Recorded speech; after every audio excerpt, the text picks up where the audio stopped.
Hello and welcome to the East Lampeter Township Public Meeting. All participants are now informed that this meeting is being recorded. This meeting is also being offered virtually utilizing Zoom, which is a cloud-based platform for remote video and audio conferencing. The Zoom application is free to the public. The general public is therefore able to join the meeting by connection through the internet or by calling in by phone.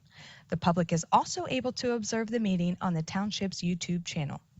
Please continue to check the Township website calendar for any updates related to these public meetings.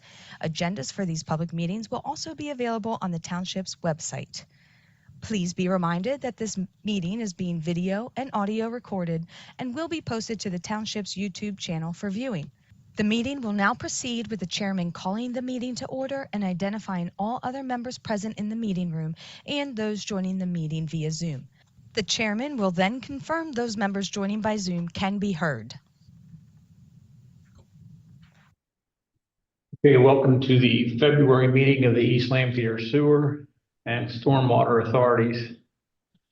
Present we have board members Gavin Scaler, Ron Stump, myself, Rick Robinson, Vinny Patel, Fred Clark, who's on YouTube.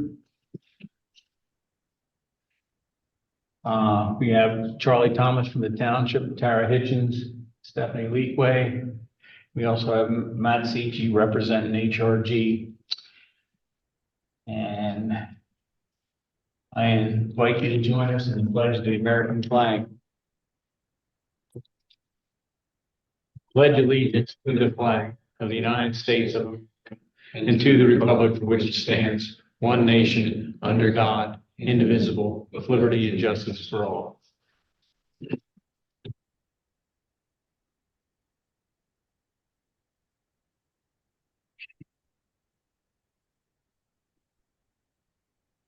We've all had the minutes for a couple weeks now, so unless there's any additions or corrections, they're going to stand approved as written from the January meeting.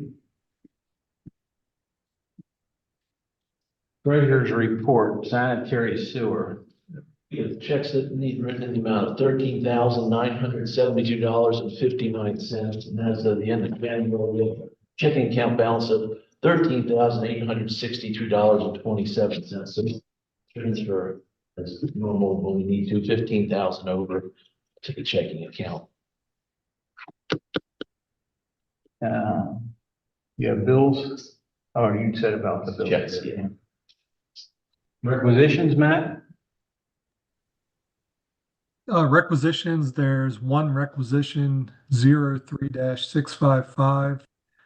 That's payable to Herbert Walden Grubick Inc. For projects related to the Stauffer Run Pump Station upgrade, the Rockvale redevelopment sewer capacity study, Strasburg Pike sewer extension project, Hobson Road sewer lining project, and the Oaks Pump Station 2 elimination. That totals $12,649.53. Motion to pay the bills and requisitions for the sanitary sewer. I'll make the motion. We have a motion. Do we have a second? I'll second it. Any other discussion? No. Okay, good. All in favor, say aye.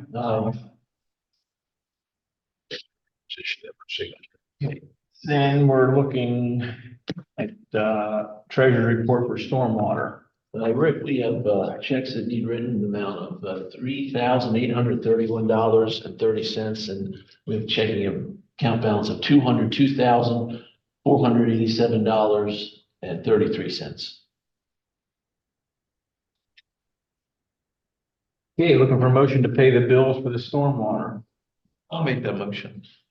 Thank you. Second, do we have a second? I'll second. Thank you. All in favor, say aye. Aye. Okay.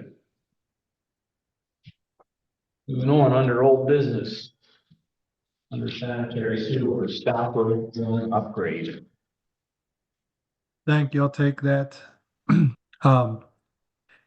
Envirep, which is the Gorman-Rupp Manufacturers Pump Representative, they've provided information here earlier this week on Gormer Up's proposed correction to the other two pumps and the vibration issues.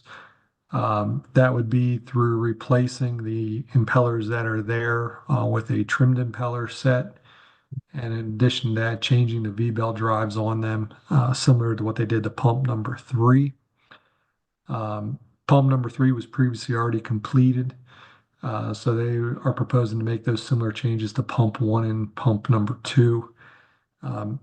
They're looking to obtain some of the existing impellers there. They're at the pump station site that are spares.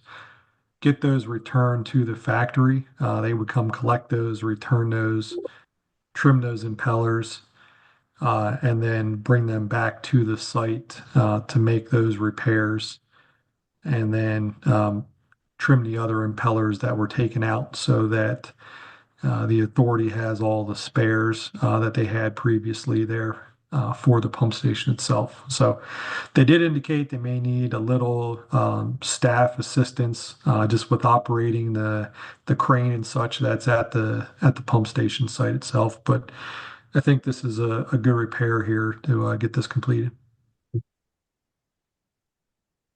Matt, are they going to check the vibration again after they change those impellers out? They didn't specifically note that, Charlie, but we can ask them to do that. I would like to, please. Matt, my question would be, is there a defect in this manufacturing of this pump and impeller that they have to go back and cut the impeller down? Not in the pump itself. I think it's with the natural frequency of the installation where the pump itself is located and where the pump is running. That vibration, that operating vibration is within 20% of that natural frequency, which seems to amplify the vibrations there that are being experienced. And that with the change that they made previously, it seems that they've gotten outside of that 20% range.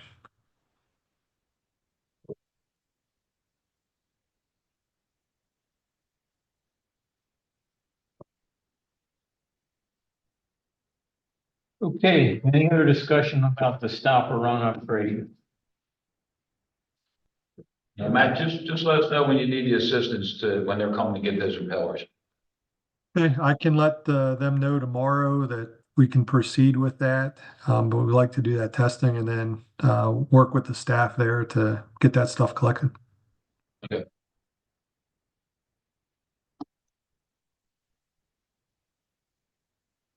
Okay, moving on. CFA funding. Oaks Power Station number 2 elimination project. I don't know if there's been any progress in reaching out to the property owners yet about the easement, but we've been holding off until that's occurred. I actually spoke with Mr. Nisley at the end of last week. Conversation went very well. Good.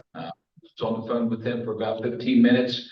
He wants to hold off until warmer weather before he come into the office to look at the plans and discuss. I gave a little down what we're planning on doing. His first concern was about building us. Told him a construction easement, which will go back to him, but a permanent easement for the line, just giving us the right to go in there and do any repairs in the future. He sounded pretty positive about it. Didn't really chime in any bad conversation, but sometime in March, he's supposed to get back in touch with me when it's warmer, and we're going to meet at the site. He said he'd rather see it out there than try to figure it out here. But after the explanation, he has a better mind of what's going on. So at this point, I'm pretty positive about the phone call. That's good. Doesn't always go that well.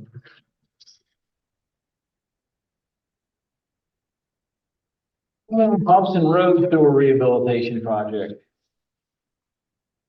The construction was kicked off for that project with the contractor.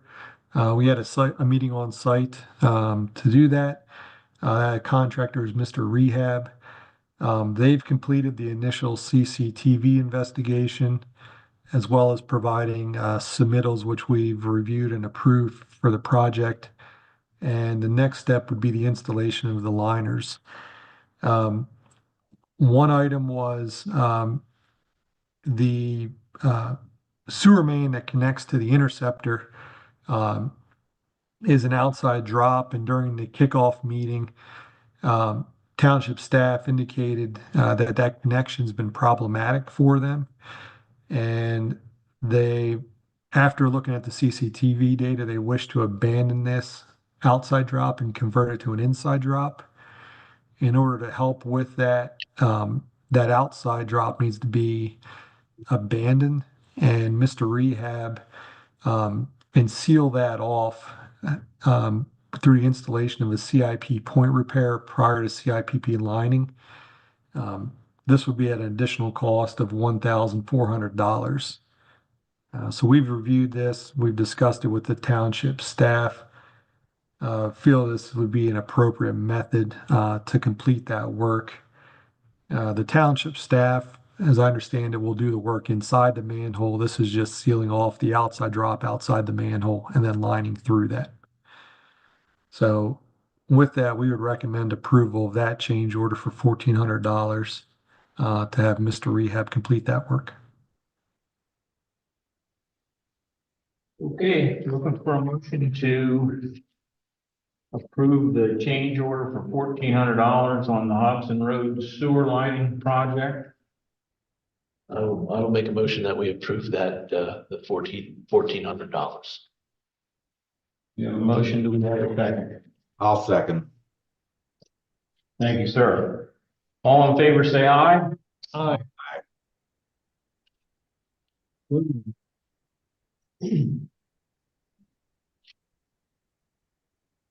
Now for pump station wet well lining project. No update to really report on this. Again, we're waiting until some warmer weather, springtime, when the contractor has his crew that he can mobilize out to the pump station to complete the work. Okay.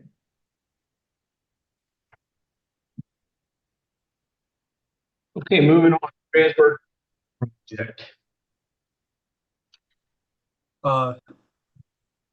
Was hoping to have the design engineer's report ready for township review here last week. With some illness and stuff, I got delayed a little bit, so I'm working to wrap that up, and we'll get that submitted to the township staff for them to review and take a look at the Strasburg Pike sewer extension design.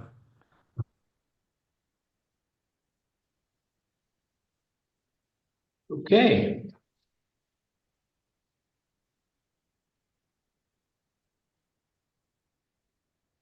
Now, tapping fee analysis.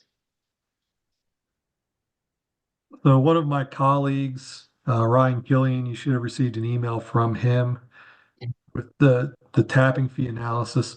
Based upon the calculations that were completed, it was determined that the maximum residential tapping fee that can be administered by the authority is $4,058 per EDU, which is a 53% increase from the current fee that was calculated back in 2016. This equates to an annualized increase of approximately 5.46 per year over that 9-year span.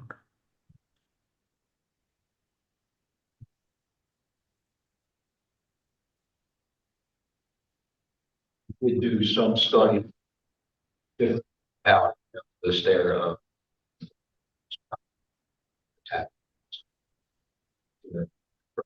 the reason for the Earl Township one is because they have different school districts regulated.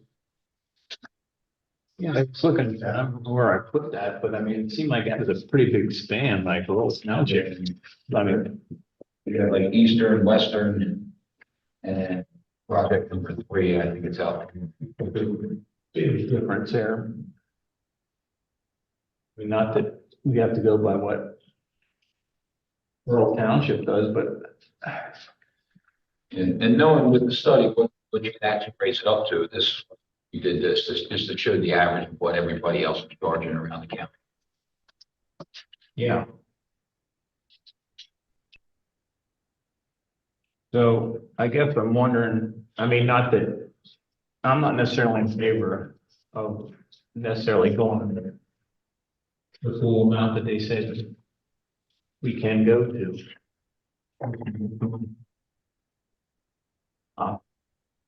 I guess I'm wondering why it's capped at the $4,058 or whatever it is, when some of the other townships can charge 88, 7,000. I mean, who caps it?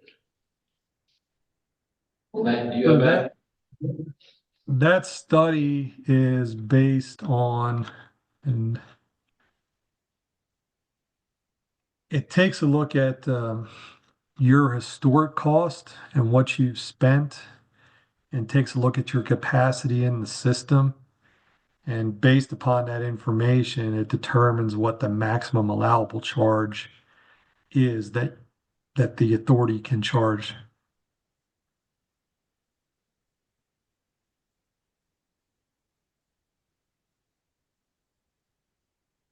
And I understand what you're saying. It just doesn't, doesn't quite make a whole lot of sense to me why it's such a big range. I mean, I understand that the cost would bring it to that, but wow. I don't know. What's anyone else think about What is the the, actual, what's our current tapping fee to compare to this 4,000 max? Where are we at currently? We're at $2,650. Per So- ED. So if you look at the comparisons, we're quite a bit lower than a lot of municipalities out there. yes. When was that established? 2650? How? 2016, I think. what we said, 2016. Right now? That's when the last, addition to the tapping fee was. And gentlemen, this isn't something that needs to be decided today. It's not gonna be decided today. Yeah. I'm just Right. hoping we can at least discuss it a little bit, what everyone else is thinking and, things to, let the township know that, what their opinions are gonna be about this and everything else. I mean, but, Well, I think if we have the if we have that range, we should be looking towards the top part of that range. We're still well within the middle of the surrounding areas. My question would be is when do you put it into effect? There has to be a time frame or something, so you just can't, say now we're gonna have to grandfather like projects that are in the works, projects that are on the books, can you do that? My question is, can you do that so that projects that are already being worked on, already permitted, already worked on, but they haven't bought their tapping fee? I mean, you're gonna have to have a certain set of time to let that stuff go through. So then all the new projects going forward would be at the new rate. I agree. But also I don't know whether, do we put any kind of limitations or whatever? I mean, like a Rockville Square who wants to do close to 500 EDUs. Well, I think they have a master plan, but they only have the one section that's actually approved. That would be grandfathered in at what that is. Things like Strasburg Pike.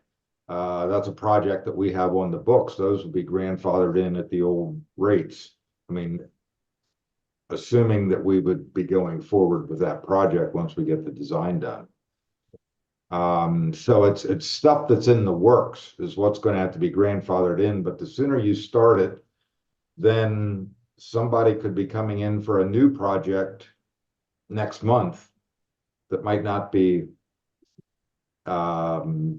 utilized for 2 years, that would be affected by the new rate, that they know it going in, what the new rate's going to be. Yep. I agree. What's your thought, Todd? You're a builder more so than. Yeah, I mean, I agree with what Fred said on, it's on the books and, maybe you could even, maybe you just even started at, like a January 1st or. Yeah, I think to be, I mean, we can get close to that 4,058 and still be, in line with the surrounding townships and boroughs. Yeah, I agree with Todd that we need to make ours a little bit more competitive to the surrounding area. And maybe start it at the beginning of the year, which would give everybody almost 6 months to be aware that the new fee is going to go into effect maybe. That way all your permitting and all that stuff is all gone by then. Because if you put it out there that the new fee is going to be effective beginning of the year, then everyone would know that. Yeah, even if you took something and said that January 1, 2026, these are going to be the new rates, and you pass it and notify it. Yes, you're giving them plenty of time to prepare for it. Now, would Terra get a surge in people coming in to buy tap-in fee at the discounted price or current price? Would you get a The problem, development just doesn't happen that fast. Right. I mean, you're either in the middle of it right now or you're not. Yeah, I think there's definitely a decision to be made. Does Rockvale fall under the current number? Do other projects in the works fall under that current number, like Greenfield North? Well, Tara, am I right in assuming Rockvale, there's only one section that's actually been approved and permitted, correct? Well, there's one section that's been approved and permitted. There's another section that's going through the the plan approval process. Right. So I think nailing down which process we're talking about. Are we talking about building permit or are we talking about the planning process? I would say plan approval. Yeah, we've probably got about 4 or 5 projects right now that the planning modules are being submitted. And you're looking at probably a 2 to 3 month period right there till they get approved through DEP. So, I mean, there's projects out there. With this first project for Rockvale too, is they already have those EDUs, don't they? I mean, For the 128 Yeah. units, that's correct. so that's not even a question, I don't think. Yeah, but if they have the next phase already in planning, then that would be grandfathered in as well. Dan, yeah. Something we can think about and talk about at the next meeting, I think, and try to come up with a decision then. Yeah, as long as we have it done. I mean, I think a good 6, 7 month notice is being very fair. Yep. Well, it's only the March meeting next month, and till we'd Right. advertise it and everything else, it would be still give people plenty of time, I think. Right. Being fair that way.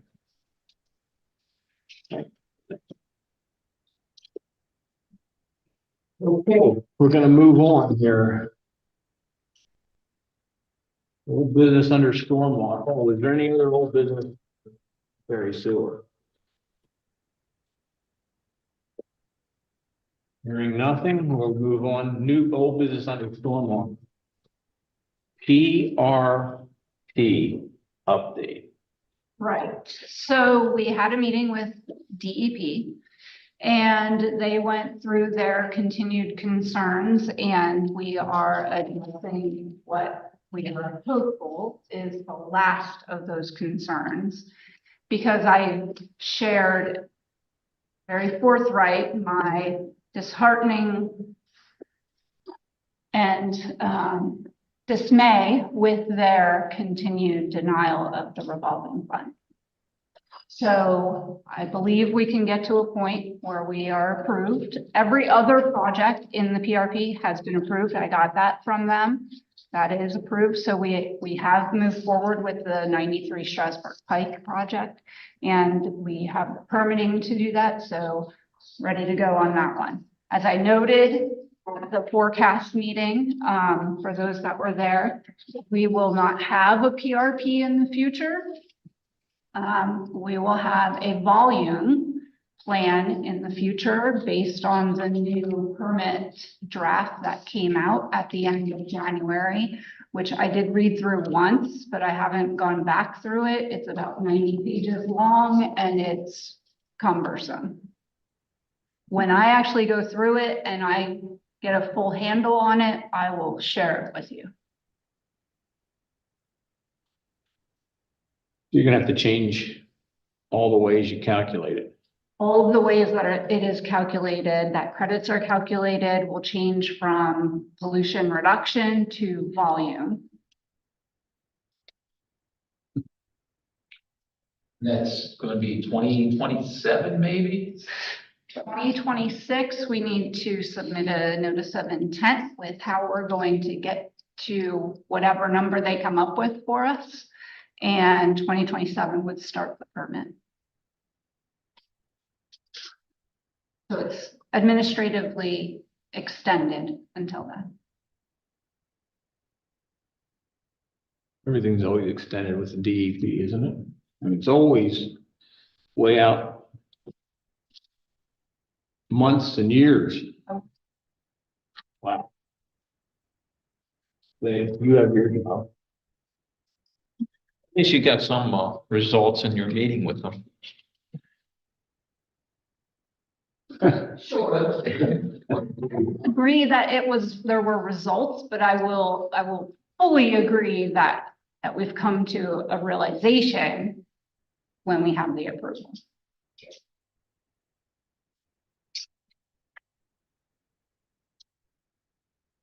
Any other old business under stormwater?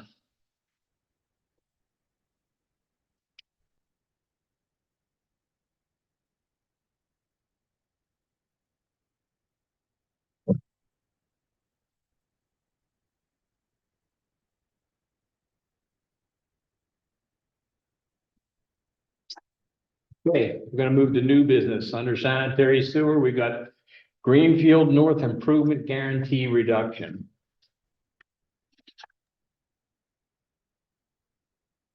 There is a performance bond for the off-site sanitary sewer facilities that were constructed as part of the Greenfield North Development Project. This performance bond happens to be in the name of the authority. Based upon the review of the construction completed with township staff, all work has been completed and as-built have been received. Therefore, we recommend a reduction in the amount of $25,927, which would zero out the performance bond for that project. So you're looking for a motion to approve the check being written? It would be reduce the performance bond to a value of $0. I would make a motion that we reduce the performance bond to $0 for the Greenfield North improvement project. Off-site sewer improvements. Off-site sanitary sewer. I'll second that. Okay. Any other discussion? We have a motion and a second to approve the reduction. Give a $0. All in favor, say aye. Aye. Opposed? So moved. Okay, moving on, we got partners meeting from 1/14/25. Thank you. Charlie, was copies of the handouts distributed to the board? Yes. Okay, so you have copies of the handouts that goes over the status of the upcoming capital project improvement list that the city's developed, as well as balances associated with those various escrows that have already been established there for the project. If you would like, I can go over and give brief updates on the various projects that the city has going on. So this is Terry Mack. Is there any highlights that you would like to point out? I think the big one is probably as it relates to the AWWTP facilities plan. That is a project that's going to have a big impact. It's going to be a big capital expense in the future. The city's working through determining the size and numbers of various treatment facilities that they are going to need in the future for their solids handling facilities. So they are working through that. And that's something that they hope to have in the next month or two, cost associated and developed for the solids handling facilities. But I think ultimately, we look at that, those costs there are probably in the, I want to say the $30 million range, if not more. So it's one of the high dollar project costs here coming out in the very near future. How near, Matt? Let me see. Sorry, I just want to open up my other list here. 1 second.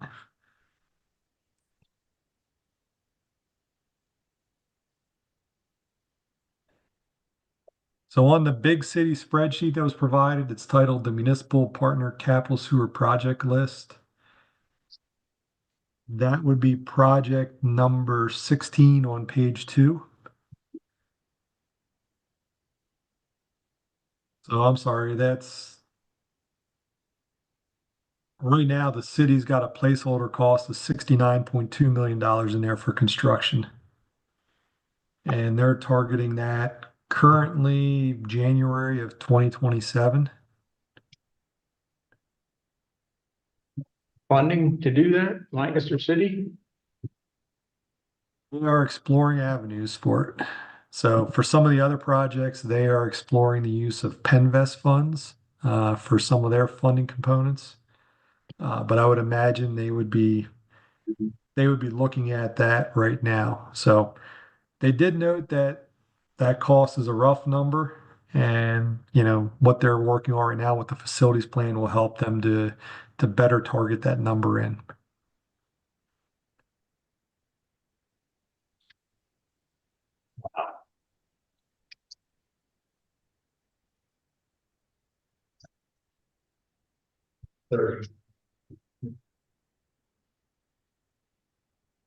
Staff and Matt are both working on that list as well as your list of projects to determine when the authority will need funding again. So it's likely that we will be coming to you at your next meeting with a schedule of when we need to contribute. What percentages are responsibility for this project? Well, they vary based on the 1983 agreement. And I think it's broken down on the piece that Gavin's looking at. It's broken down as to what percentage. This would be 14.93. 14.93%.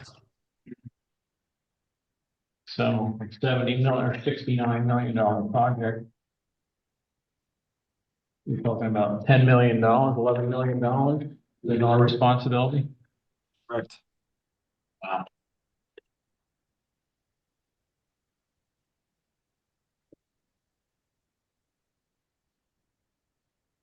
Okay. Further discussion, we'll move on.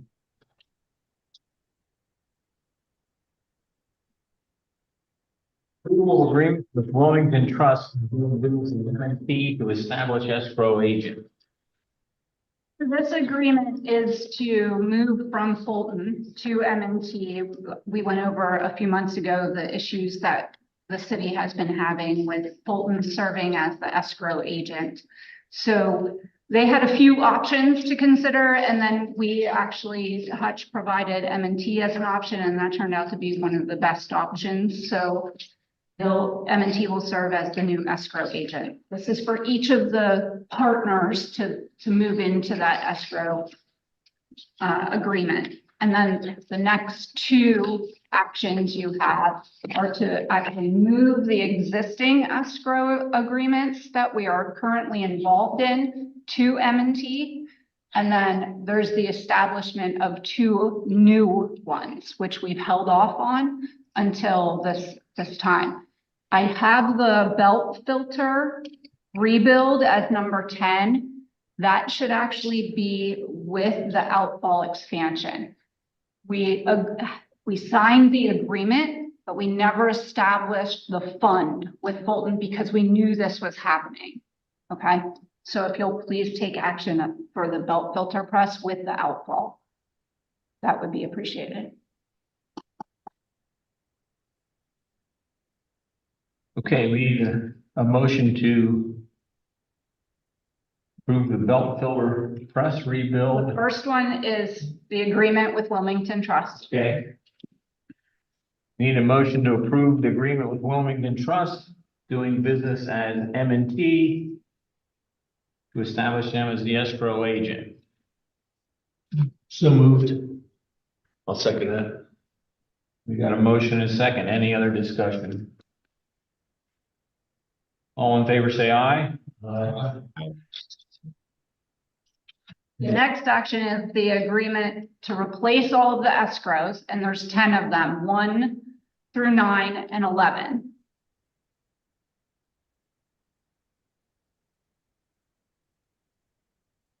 I will make a motion that we replace the escrows 1 through 9 and 11. Second. Okay, any other discussion about that? We have a motion and a second to approve the agreement to replace the escrow agents for numbers 1 through 9 and number 11 on this sheet. All in favor, say aye. Aye. Opposed? Moved.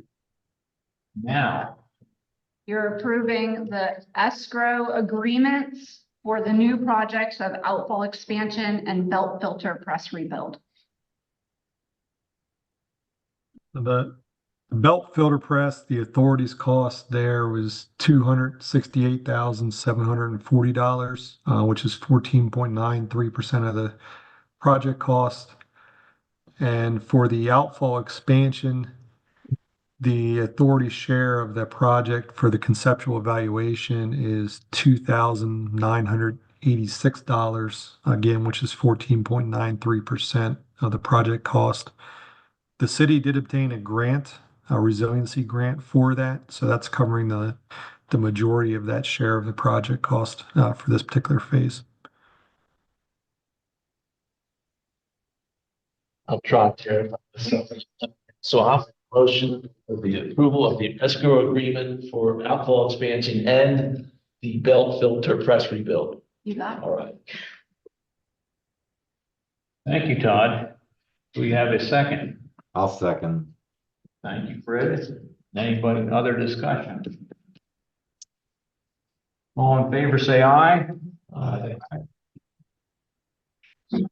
Opposed? No moved.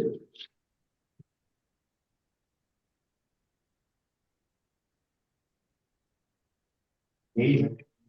Yes, you should have in your packets US Bancorp engagement letter. US Bancorp is affiliated with Pliget and Michael Steinbeck, or excuse me, Steinbrook, has provided this engagement letter to determine the arbitrage calculations 2019 bond fund.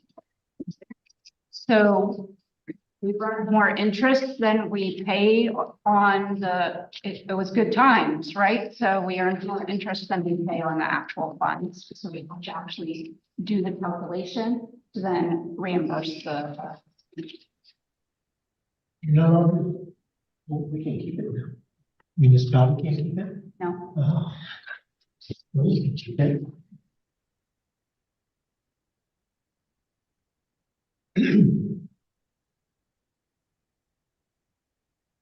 Can you need us to do here? Yes, I need you to make a motion to approve the engagement letter. Okay, looking for a motion to approve the engagement letter for PLGIT to determine arbitrage calculations. I'll make a motion to approve the letter of the Pliget to determine the arbitrage calculation. Got a motion and a second. Any other discussion? Does this agreement actually go automatically renew each year or? Does it So just- this is the one-time agreement. I'm sorry, I didn't catch that. The one-time agreement. Oh. But do you have to do it every year? We've actually spent the last of those funds in last year.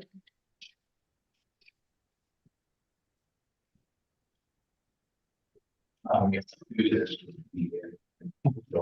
Situation arise again. If the situation arises again.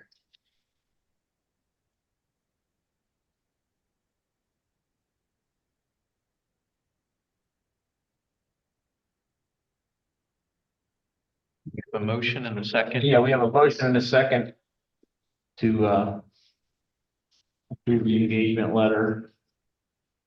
All in favor, say aye. Opposed? So moved.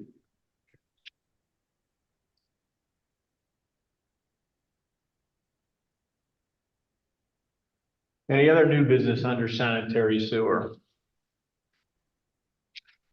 Hearing none, we'll move on to stormwater. Any new business under stormwater? I have none. Okay, any other business? I do have to announce that after this meeting, we will have the authority will hold a confidential session with counsel on legal issues covered under privileged discussion.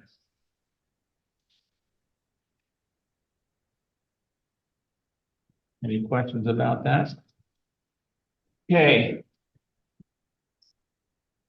Any public comment? Motion to adjourn. So moved.